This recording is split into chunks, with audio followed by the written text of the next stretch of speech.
Welcome to Islamic Life Coach School Podcast. Apply tools that you learn in this podcast and your life will be unrecognizably successful. Now your host, Dr. Kamal Akhtar. Hello everyone. Peace and blessings be upon all of you. Today we're going to be talking about the emotion of jealousy. If you're a human on this planet, chances are you've experienced it. Sometimes jealousy for people who are ahead of you, have more than you, not just in money and cars, but also in confidence, looks, iman, or intelligence. The dictionary definition of jealousy is feeling or showing envy of someone or their achievements and advantages. You can be experiencing jealousy not only of someone's material possessions, but also their talents. Brain presents to us life as a competition. They have something you don't have. They won at something you didn't. Meaning limited prizes being given and only one person gets it. Root of jealousy is basically scarcity mentality. It's easy for a stay-at-home mom to get a doctorate degree, but how can I do it while working and with kids? This type of judgment also counts as jealousy. Others are moving on with their careers. Everyone but me is skinny. Everyone is improving in their tajweed of the Quran. Any of these sentences can make you feel jealous. Hasad, or envy, is destructive jealousy. You want the merit, talent, bounty to be stripped away from the other. But like I said, more subtly, you might be judging them for it. Good jealousy, on the other hand, prompts you to do something about the situation, to gain it for yourself, rather than stripping the other person of the blessing. I would say overall 10% jealousy is needed. Like, let's say if you're jealous of someone else's social decorum, you wish you had it for yourself, and you strive to improve your social interactions because of that jealousy. That's the right purpose of it. But if you wish they didn't have it, that's hasad or envy. Good news is that we are always creating jealousy. It's not happening to you. All emotions are created. The person makes me jealous. If you believe the person makes you jealous, you've given all of your power away. The person has nothing to do with how you feel. Your feelings of jealousy are created by your brain, and you will have to answer for the actions taken out of jealousy on the Day of Judgment. So in the Quran chapter 4 verse 54, it says, "Or do they envy other people because of what Allah has given them of His bounty?" So it's a commonly experienced emotion. Even little children get jealous. The problem arises when the judgment and the jealousy does not feel good and we want to do something about it. Growing up, my biggest challenge to overcome was that I was jealous of people who were socially well adapted. I was very thin and awkward. I was 5'9" at 15 years of age. I was the tallest in my class by a foot. Very commonly, I got bullied in school for my height, and that left me with a lot of insecurities about my body. But now I look back and I know that that was my journey, alhamdulillah. Now notice I said that it was my journey. Prior to this work, I was under the impression that my past is to be blamed for how I'm showing up now. And I want you guys to borrow this thought because this is an extremely helpful thought. Nothing that has happened to you in the past was ever wrong or a mistake. It wasn't bad or good. The past is a circumstance, and circumstances are neutral. The past just was. It helps me to think about it in a way that it was just my journey to take. So my insecurities about social interactions made me jealous of others with good social skills. That was one of the reasons why I came to this work, and I would not have it any other way. Now, I don't sit there wishing for the past to change because I cannot change it. It will be wasted energy and effort if I continue to dwell on the past. And to try to circumvent my insecurities, I enrolled in debate club. I attempted to participate in a lot of public speaking events at the school. All of that just ended up leaving me feeling more nervous because I was just trying to fix my action without fixing my underlying belief. And my belief was that some people are better and more accomplished than me, and I can't be that way. All of this directly or indirectly resulted in jealousy, where I thought they had it better than me. And the biggest smokescreen the brain creates is that the other person is happier than you just because they have what you don't have, or because they got it sooner than you, or because you think they have it better than you. And again, it is an illusion Because no matter what possessions or talents the other person has, their happiness is created by their mind. And everyone's life is 50-50. No matter what situation anyone is in, they will always have 50% struggle in their life. The funny thing is, all you know is maybe the other person is sitting in an upward comparison with others and being jealous of others, or you even. And knowing such is the human condition, that probably is the case. But today in this podcast, we're going to be dismantling the cycle of jealousy. A lot of times, jealousy masks itself under competitiveness. You're going to say, I'm a competitive person, so I always get better results, otherwise I wouldn't be as successful. You will say, my competitive nature is why my kids are always well groomed, my meetings always start on time, my business is successful. All of this is a result because I'm competitive. But this competitiveness, if it leads to direct upward comparison, can be a source of jealousy, because when you're competing, you're thinking there's only that much to go around. My house is cleaner, my meals are healthier, my driveway is bigger. That means you're in subtle judgment of others. I will say the only place where competition is beneficial is when you're competing with yourself to be better. A book named Gap and Gain, the authors describe how you should always be competing to be the next level of yourself, but you should only compare yourself to the success of your effort.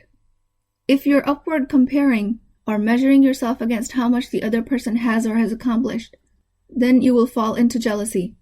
And again, the evil of jealousy is when you judge others for what they have, you want them stripped off of their advantage. Also notice, when you're a competitive person and you're up-leveling your growth just so other people can compare themselves to you, then just sitting there thinking about how many other people will be jealous of you is a massive waste of brain energy, because their jealousy is created by their brain. Your accomplishments have nothing to do with it. If you don't take anything else out of this podcast, just understand that the concept of jealousy only hurts you. Jealousy of a person who has more money, more modern lifestyle, healthier children, or a person who got their associate's degree sooner than you because you had a child, or your husband got laid off and you had to get a job to support the family. You being jealous of them for getting their achievements faster does not hurt them at all. Jealousy only hurts you. All of these negative emotions have a tendency to self-perpetuate with your subconscious mind. You will be unknowingly propagating them if you don't identify them, and you will continue to indulge in them and continue to believe that it is happening to you. And all of this does not affect the other person one bit. If you think your envy or jealousy is somehow going to hurt them, it's not. It's only going to keep you low. They have their own mind to manage, to create their own emotions and results out of.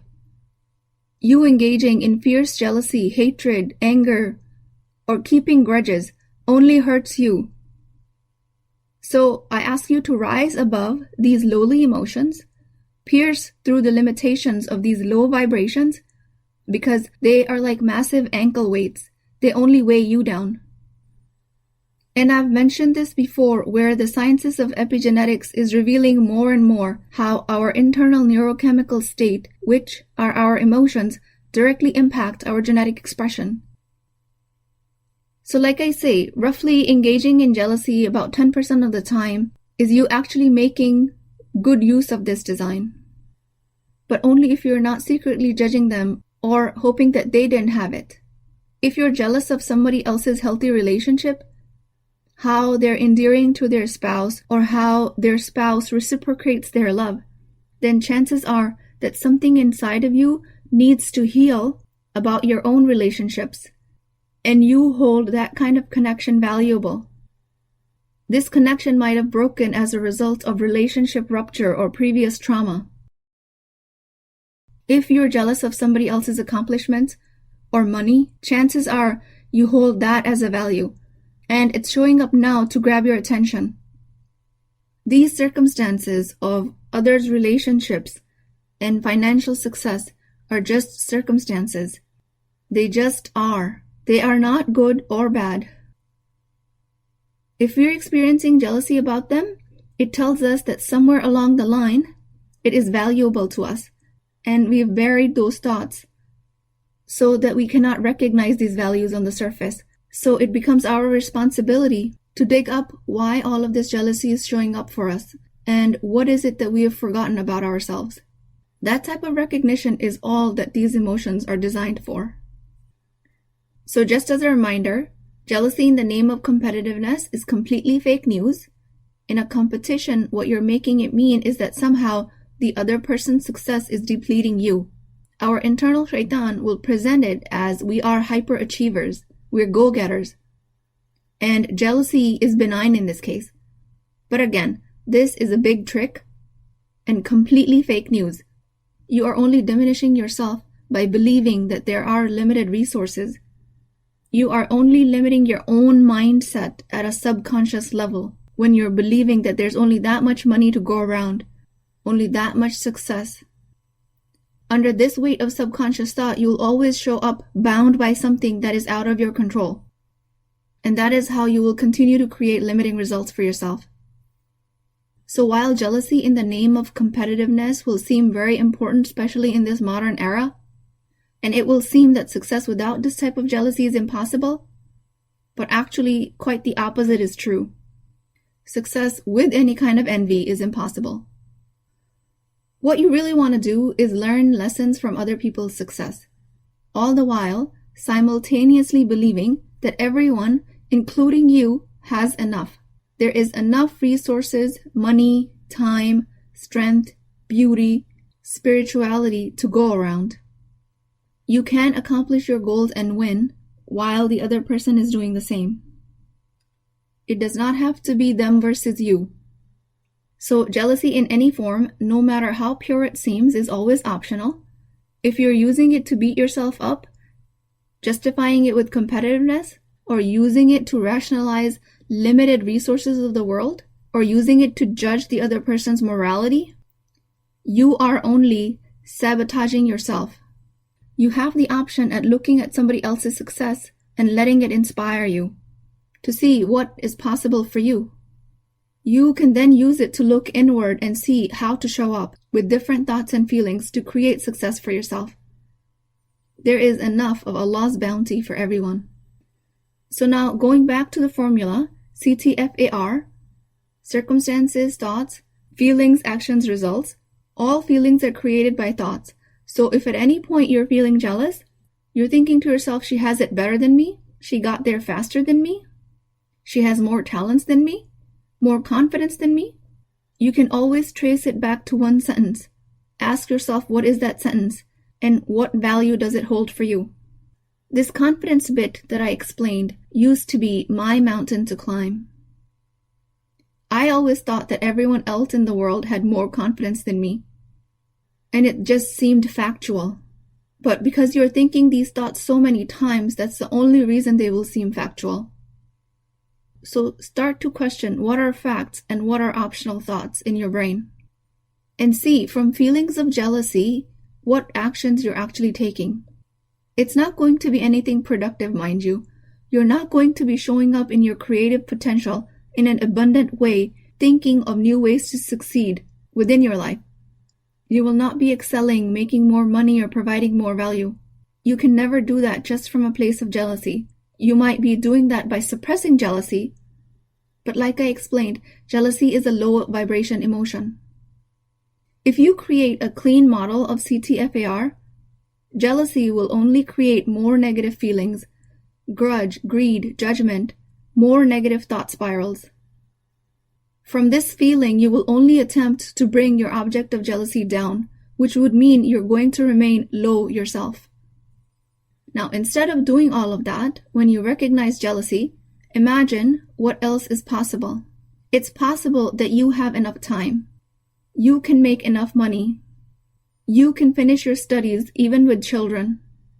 If somebody seems to have accomplished all of that before you, in spite of your hard work, that just means that there is more success in the world to go around. Success begets further success. If the other person seems ahead of you, nothing has gone wrong here. Nothing ever goes wrong. It is all by Allah's design. So also notice when these fleeting thoughts of jealousy come to your mind, They have it better than me. They have the latest smartphone, the newest technology, better groomed, well-behaved children. Your qalb, your thought-feeling pair, will immediately constrict. You will think that it's happening because of these circumstances, which are neutral, but your qalb is being constricted because of your thoughts about them. You also have the option to think everyone deserves the best. If you're finding yourself in a place where you cannot break the cycle of immediately defaulting to jealousy while thinking of somebody else, then it's only because it is a path well traveled for your brain. It's just what's familiar. Every time you think thoughts of jealousy, it becomes easier for you to think it the next time. All you have to do is when you notice it, you gently redirect your brain to believing something abundant, no matter how small it is.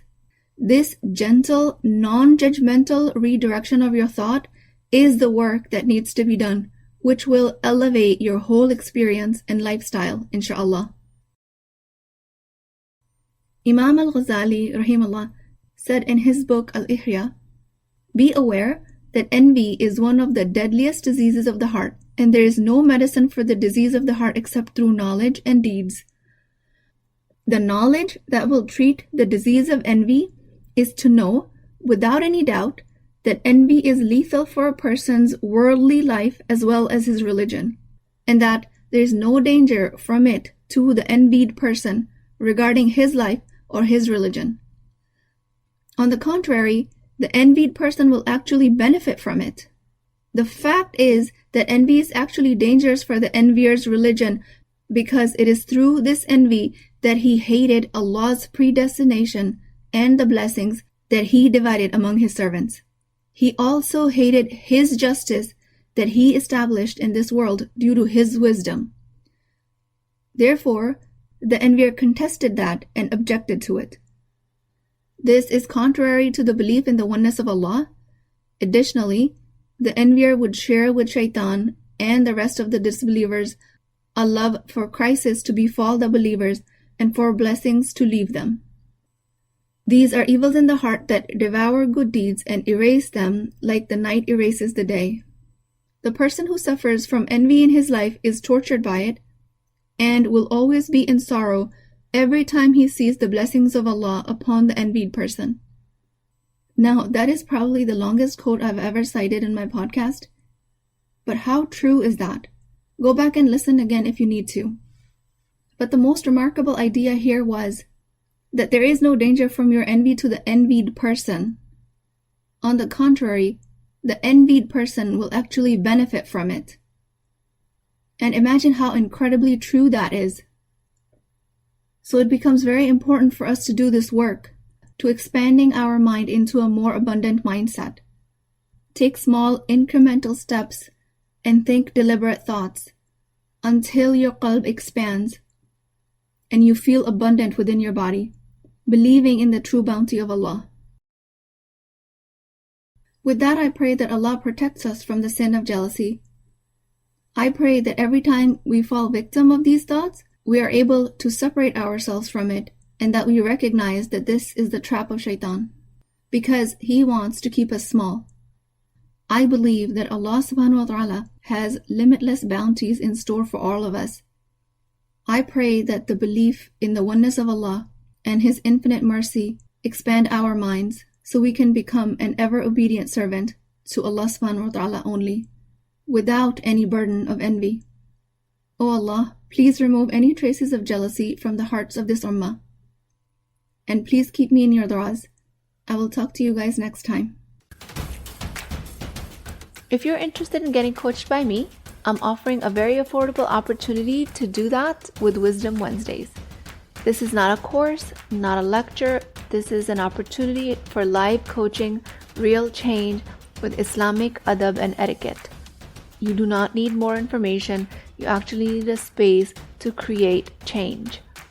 At $19.99 a month, which is the price of takeout dinner, you as a Muslim woman will create confidence, intimacy, and connection without shame or fear of judgment, because your privacy is my highest priority. So join at www.islamiclifecoachschool.com resources, Wisdom Wednesdays. I'll see you inside, inshallah.